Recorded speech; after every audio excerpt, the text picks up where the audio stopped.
Omnia sol temperat purus et subtilis, novo mondo reserat faciem aprilis. Omnia sol temperat purus et subtilis. So this is Christopher Coleman with Tracksounds.com, and you're listening to another edition of the SoundCast. And on this episode, we have two special guests with us. I guess all our guests are special. These two guys are really special because they've been on the podcast a few times before. Marius Masalar is with us, and who's a contributor to Tracksounds and also a composer in his own right, and also Tom Hoover of ScoreNotes.com.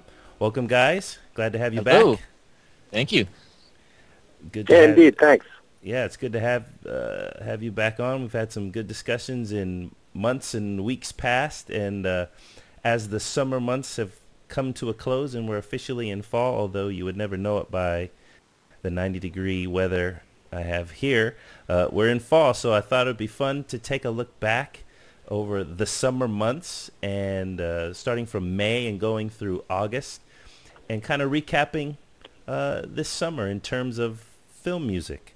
And so we've got a couple categories we're going to jump into. Before we do, I don't know, maybe you guys want to talk about how your summer was a little bit. You know, did you do your homework assignment, what I did over summer vacation?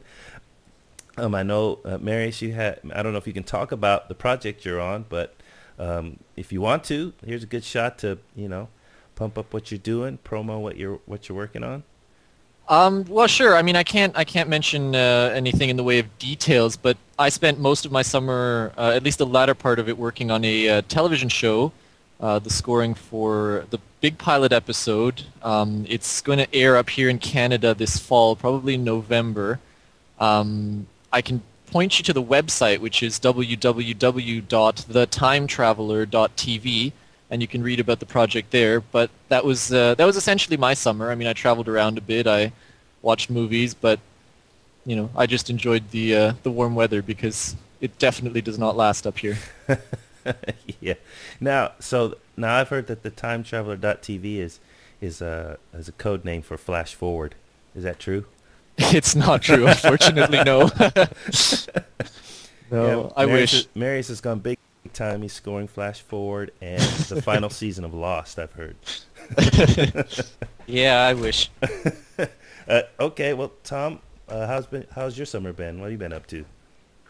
Things are well, but before I get into my details, I just want to know, do you have the web address for the Time Traveler's wife as well? Oh, yeah, I do.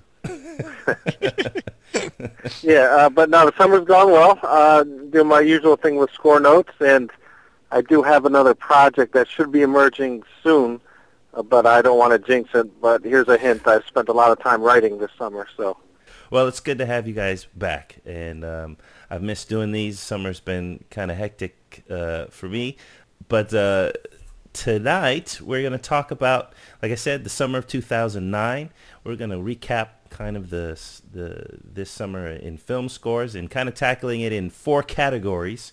And those categories are biggest surprise of the summer, biggest disappointment of the summer, worst score of the summer, and best score of the summer. And we can obviously have two or three kind of nominees if we want, but then I'm gonna force you to pick one of those nominees and say that is the one, that's the biggest surprise, or that's the best, or whatever. And so we're just gonna run through. I mean, and I'll just start off by saying, for myself, this was seriously difficult to do. And I didn't, when I emailed you guys earlier and say, hey, do you want to do this? I really didn't think it was going to be that hard to do. But as I sat down like a couple hours ago and said, all right, I better write these down so I make sure I kind of go through the summer thoroughly, it was really tough. And the reason it was tough for me is because I see this as a very mediocre summer, very mediocre. And that's really sad. I mean, it really made me sad to do this, what we're about to do. I don't know if that was your guys' experience, but it was definitely mine in looking back on the summer of 2009. But do you have any opening thoughts before we jump into the first category? Well, in my case, you pretty much summarized my thoughts about this summer when you called it mediocre, because that was my general reaction, and trying to think back over what I watched and how I reacted to them. I can't say that this is going to be easy for me to pick.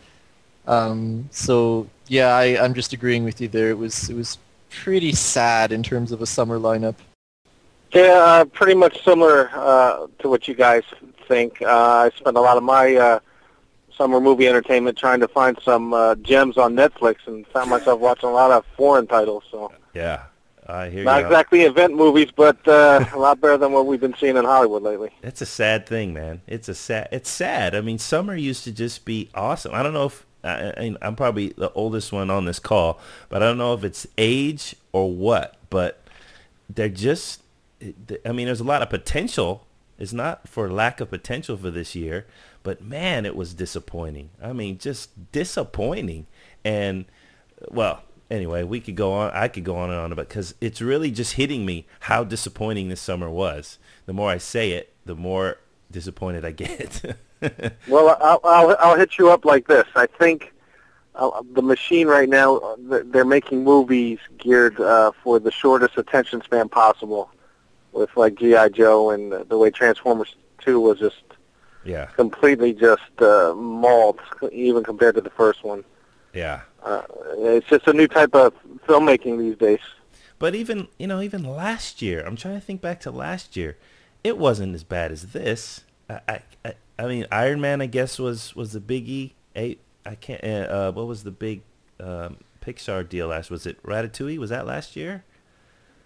Or was No, I think that was 2007. Oh, Wally. Wally Yeah, was wasn't that last 2 year. years ago? Yeah, Wally was last year. See, there was some things that kind of lived up to the hype.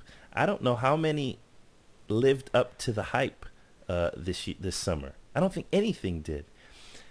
Anyway, well, let's jump in, because I think this will be interesting. Now that all of us being in agreement that it's mediocre, it may not be as fun, because there's probably not going to be a heck of a lot of passion behind any single pick, thereby generating a lot of good back and forth. But let's see how it goes. I think the first one I'd like to start with is, what was your biggest surprise of this summer, from May 1st through the end of August?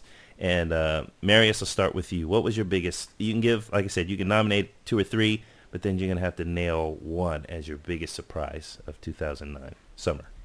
Okay, well, actually, for me, this one was not so difficult, because especially in terms of the music, I had an interesting experience with Ice Age 3, because I thought that, okay, it's Ice Age and there's a 3 after it, so here comes a really crappy sequel. And, yes, it's John Powell at the reins of the music, but I'm not too excited. Yeah. And lo and behold, in I go to Ice Age 3, and first of all, the film I thought was very, very enjoyable, and it was very much in the vein of the previous titles, but it didn't rub me in a bad way. Yeah. That it was similar.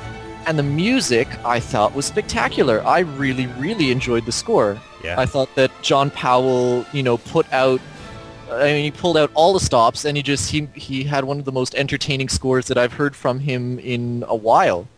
Okay. Tom, what was your biggest surprise? Well, before I reveal my biggest surprise, this one missed out by a technicality, but Cloudy with a Chance of Meatballs was the most pleasant of surprises of late. Mark But that missed Mothersbaugh, the cutoff.